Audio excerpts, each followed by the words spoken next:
What's up, CrossFitters? Coach Justin here, the WOD nutritionist. Here at CBG, we help you lose body fat, build muscle, and crush your WODs without tracking macros. Today, I got my Quit Tracking Macros shirt on. If you want the link for this, let me know. I think we had them available for purchase. That is going to get me right into the topic we have for today, which is why tracking macros sucks. Nobody likes to track macros long term, but nobody knows what to do and what the alternatives are. So today, I'm gonna go over why, especially if you're doing 4 to 5 watts per week, live a busy lifestyle, you don't have time to track every gram of food, why tracking macros is going to be something you want to transition from. And I'm going to go over this because it's a super important topic, and over the last 4 or 5 years, people are finally starting to realize that they can't track every single gram of food forever. And so first, the number one reason I think that tracking macros is not sustainable is because it causes mental stress and obsession. So obsessive behavior around tracking macros does not lead us to a sustainable approach with our nutrition. In fact,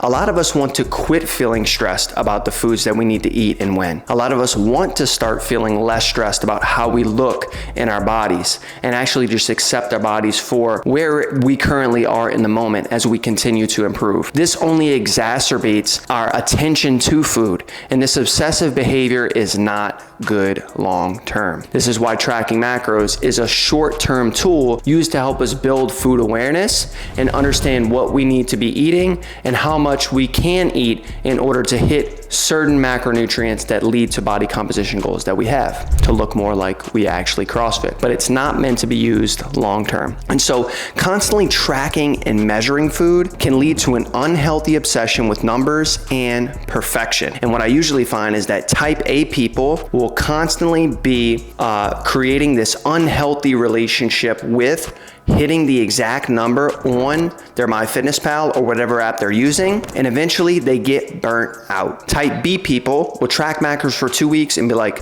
the hell with this, I'm never doing this again. And so this can create mental stress, anxiety, overshadowing the enjoyment of eating and social interactions around food. In a lot of cases, you feel like food is controlling you and your life versus you controlling food and the decisions that you can make. So it also, around this obsession topic, creates this rigid type of thinking. Macro tracking can encourage an all or nothing mindset, which, as we know, as nutritionists and as people that want to focus more on our nutrition to reach our goals, is not good. We need to have flexibility and not be thinking rigidly all the time around the decisions that we make. And so this can be very harmful, while deviations from the plan are seen as failures instead of actually feeling like we can deviate and still be on track. So this rigidity can harm mental health and can lead to disordered eating patterns, which can be very, very dangerous.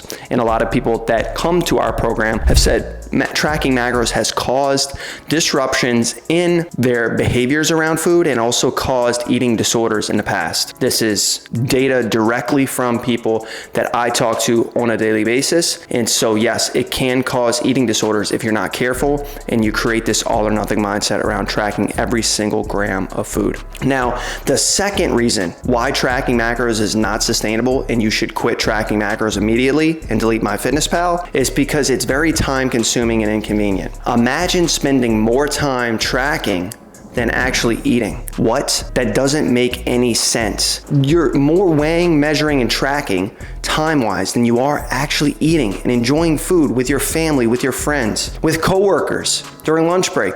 It's the only lunch break you get. And so it's very time consuming, very inconvenient. Another reason why I don't recommend tracking macros forever. And so it's a daily commitment. Every single day, you're weighing, you're measuring, you're logging every single meal and snack that you're consuming. Some people even track their veggies and their gum. Like, it doesn't make a lot of sense to do this long term. For busy individuals, such as those with demanding jobs, with kids, other commitments, this added task can feel overwhelming, and eventually it does, and people don't track macros, or they become tracking macro weekday warriors, where they track macros during the week, but not during the weekend. And if you're doing that, you're not gonna really know your intake, which means you're not consistent enough to see results, and results are gonna be random. That's like saying saying you're a vegetarian during the week, but you eat meat during the weekends. Doesn't make sense. So in order to track macros and be successful at it, you have to be tracking every day of the week to some degree. Doesn't mean you need to be perfect to hit your macros every day, but you have to know your intake in some way. And so that is not a sustainable approach to what we eat on a daily basis. Also, it can affect the impact on spontaneity, right? Tracking macros can hinder spontaneity in our eating habits. It can be difficult to enjoy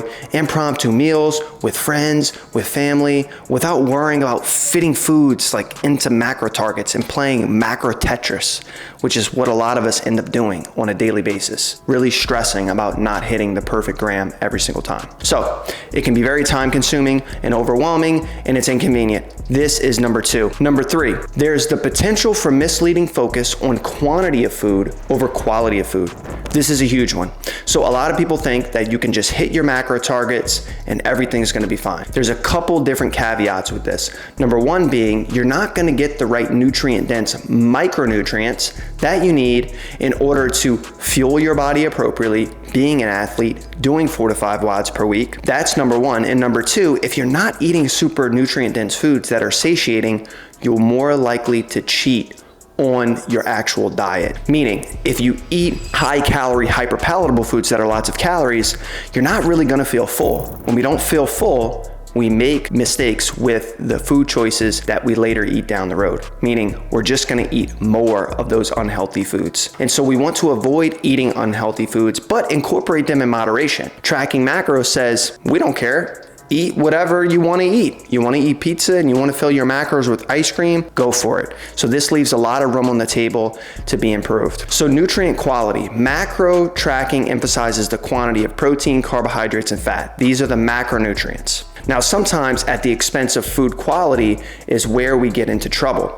People might choose highly processed foods that hit their macro targets rather than more nutritious whole foods with micronutrients, right? And so micronutrients end up getting neglected. Focusing solely on macros can lead to neglect of essential vitamins and minerals. A diet that meets macro targets can be deficient in micronutrient targets that we need. So this is the third thing that I would look out for if you're thinking tracking macros is something that you're gonna do forever. Number 4 is a lack of sustainability. Short-term solution, that's what macros is. It helps us build more food awareness around what we're eating, but it doesn't really help us develop habits because we can eat randomly throughout the day, whenever the hell we want, and that's not gonna allow us to build habits. That's like working out at a different time every day. Nobody does this.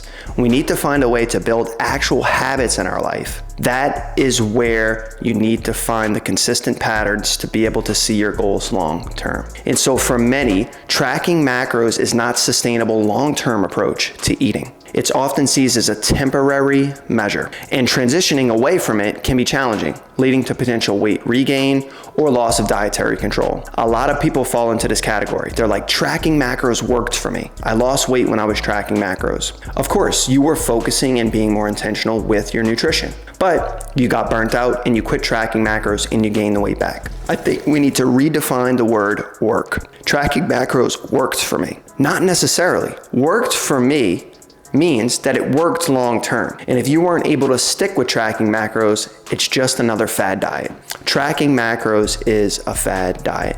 It's only for short term, but you can learn some really great things about food to help you transition into the lifestyle that you want. Also, dieting fatigue. Another reason there's a lack of sustainability with tracking macros. The repetitive nature of tracking can lead to burnout. Over time, individuals may become tired of the constant monitoring and give up on the practice, reverting to less mindful eating habits in general. I had a talk with a client the other day and they said, hey, Justin, on your blueprints, which is how we help people develop better eating habits without tracking macros to lose body fat, build muscle, crush their WODs. On my blueprints, it said 30 grams of carbs is a banana, but what if they only have those medium-sized bananas at the grocery store, or those large-sized bananas, or small? What happens if it doesn't fit the criteria for what you dictate as a 30 gram of carbohydrate banana? I asked the client, is that why you're not seeing results? We both laughed because we knew that's not why, and tracking with that level of specificity is not at all necessary. Eat the small banana, eat the large banana. It's plus or minus 5 grams. Why are we so fixated on the specifics when they don't matter? And I think people get burnt out with that in their minds. They're wondering, why am I tracking with this level of specificity when it's not necessary, okay? And so this is something that I see very, very often, and it leads to dieting fatigue amongst clients. Also, we can overlook hunger and satiety cues. This is reason number 5. I think that tracking macros is literally a fad diet, and you should avoid it after you've done a couple weeks to build more food awareness.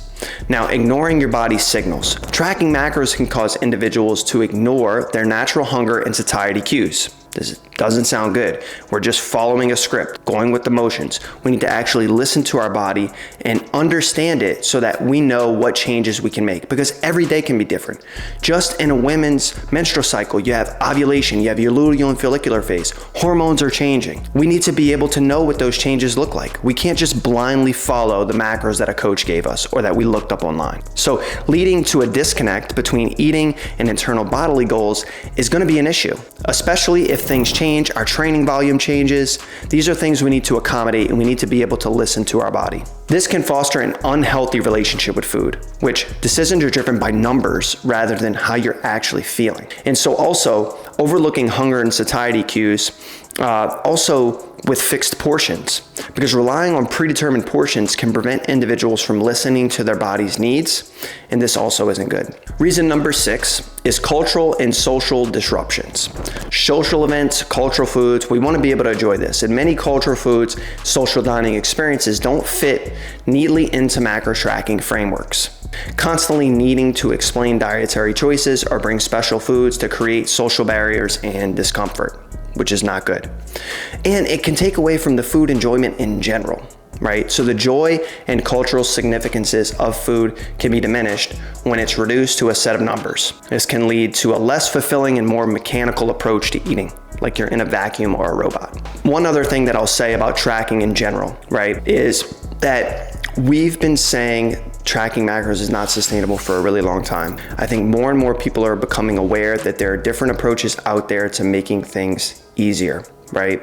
And so what a lot of people will do to make macro tracking easier is they'll eat the same foods every day, which completely negates the whole principle of tracking macros, which is to create a flexible approach for you where you can include the foods that you want. Nutrient-dense foods, less nutrient-dense foods in moderation.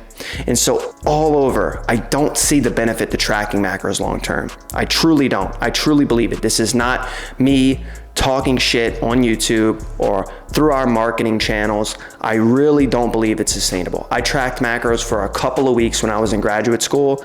I was completely fed up with it.